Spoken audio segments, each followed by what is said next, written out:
Israeli and U.S. officials are reportedly looking into Morocco as well as two autonomous regions of Somalia as potential destinations for relocating Gazans under U.S. President Donald Trump's proposed plan to move Gazans from the war-torn enclave. Two reports in recent days have named the three potential destinations. On Wednesday, Channel 12 News reported that Morocco, Puntland, and Somaliland were being considered by the White House. The Telegraph on Thursday cited an Israeli consul general to the U.S. as making a similar statement, though he seemed to indicate it was Israel that was looking into the locations. Israel Bahar, the consul general to the U.S.'s Pacific Southwest region, told the Telegraph, "From what I'm hearing, we're talking about three different states. We're talking about one in Morocco, two in Somalia, and adjacent to Somalia there is another area. It's called Puntland, and that's what they're looking at, maybe, to relocate them to these three places," Bahar said. The report also quoted an anonymous Israeli official as saying that any discussion of locations for the relocation of Gaza's Palestinian population was extremely premature.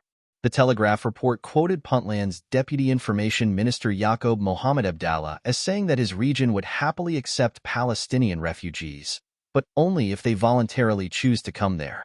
"There is no reason to deport someone from his country to another country without that person choosing to move," said Abdallah.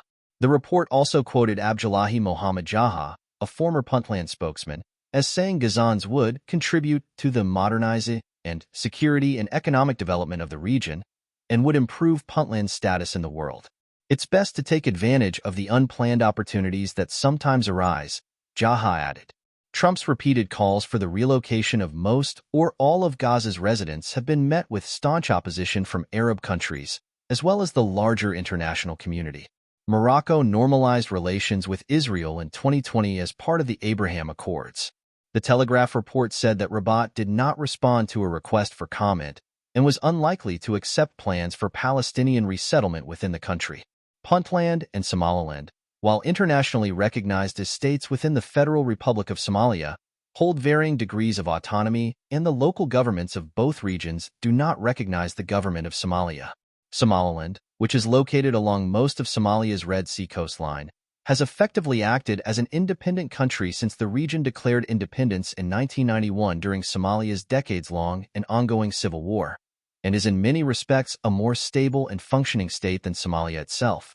While not recognized by any other country, the region signed a Memorandum of Understanding with neighboring Ethiopia in 2024 for future recognition in exchange for Ethiopia's lease of the Red Sea port of Berbera.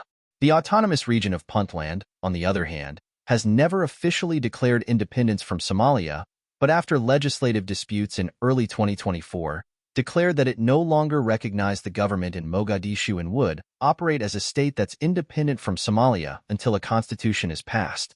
The Channel 12 report speculated that both Somaliland and Puntland could request recognition from Israel in exchange for the absorption of Palestinian refugees, similar to how Jerusalem and the U.S. recognized Moroccan sovereignty over the disputed Western Sahara region as part of the normalization deal.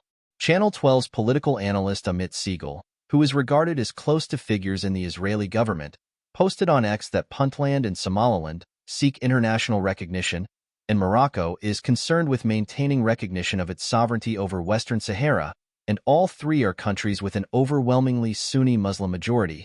The Telegraph quoted Will Brown, an Africa expert at the European Council for Refugees, as saying that the idea of sending Gazans to Somalia was insane. "Somalia is a failed state plagued by jihadist violence. The idea of dumping deeply traumatized people there is hellish," he added.